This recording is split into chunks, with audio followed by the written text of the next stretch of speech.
tribulations, my heart, my balls, my somebody stop, somebody come and get me. Little did I know that the Lord was riding with me. The dark, the light, my heart, the fight, the wrong, the right is gone.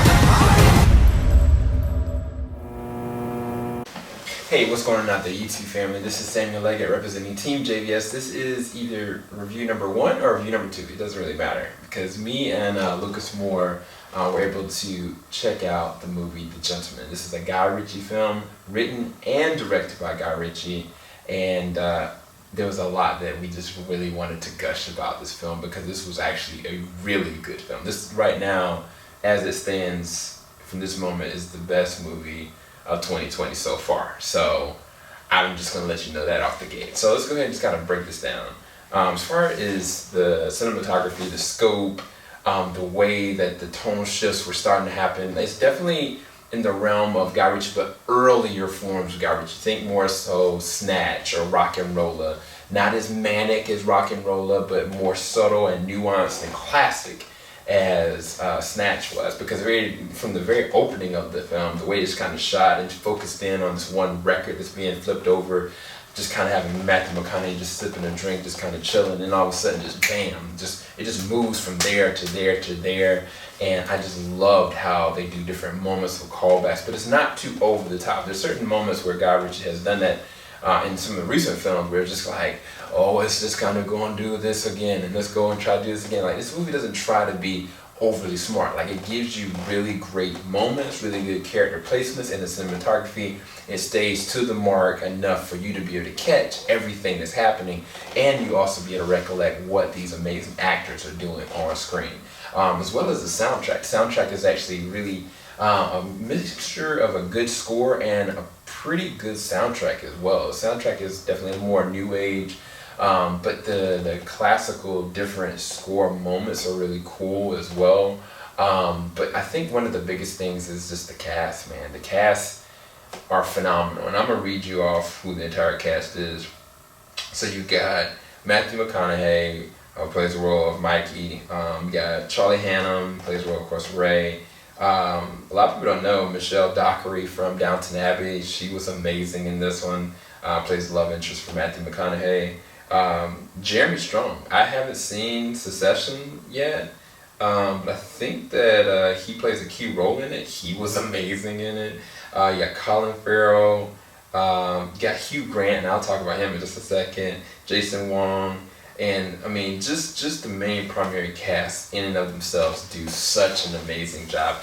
And also, I think you also have is it Joseph Jackson, most notable from Legends of Tomorrow. He played an interesting role in this one as well, as a protege to Colin Farrell. But Hugh Grant, first talk about him. Hugh Grant kills it. Like his accent, like his wit, his comedy, like, I don't know if it's flamboyant or if it was just manic or just all over. It was just this character that was this very fascinating character that kind of set the tone and the bar for everything. And Fletcher was one of his best roles that he's ever done. Like what Laura Dern did for Marriage Story in last year's movie. This is what Hugh Grant did. He owns this role. He does such a fascinating job with it. Then you got Charlie Hunnam, who plays a more reserved character, who's kind of just like think Joe Pesci in Italian Job, or not Italian Job. I'm sorry, The Irishman. Very reserved, very kind of just keeping like this level tone. And he works as the hand of Matthew McConaughey's character. Charlie Hunnam does an amazing job as well. Matthew McConaughey, he owns it.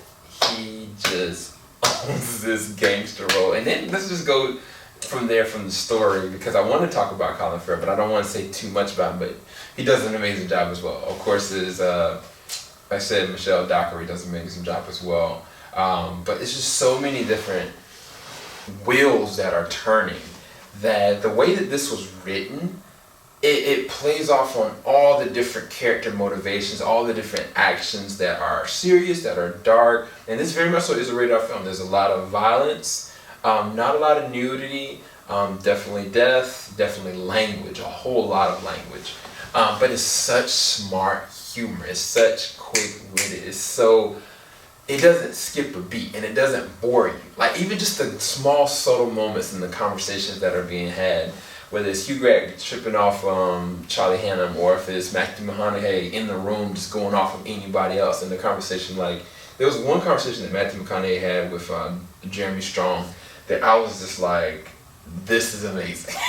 Like, this conversation is just setting so many different elements of the story just off. And I have to attribute and give all the credit where it's due to Guy Ritchie with the way it's written. Like, the quick-witted dialogue and the screenplay for this, it's so good. And I mean, if you don't know the basic premise of the movie, I don't want to share too much, but just to say Matthew McConaughey was in the business, so to speak, and now he wants to get not out of the business, but he kind of wants to kind of like leave it to the side and let it marinate itself.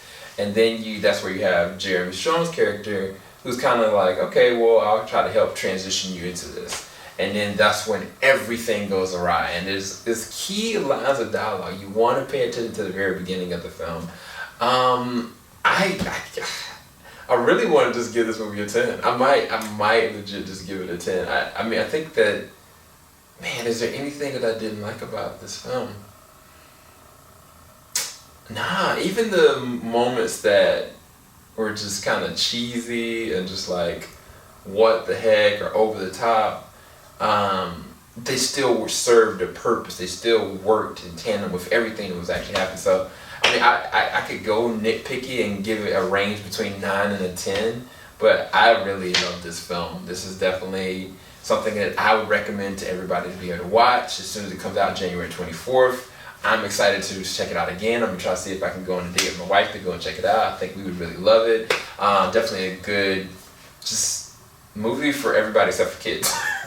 So hope you guys did enjoy this review. Definitely go and check out Lucas Moore's review as well. I'm pretty sure he has a lot of gush about this film as well. But hopefully you guys enjoyed our reviews. Make sure you subscribe, like, hit that bell button, keep it locked. JVS, we ain't gonna stop.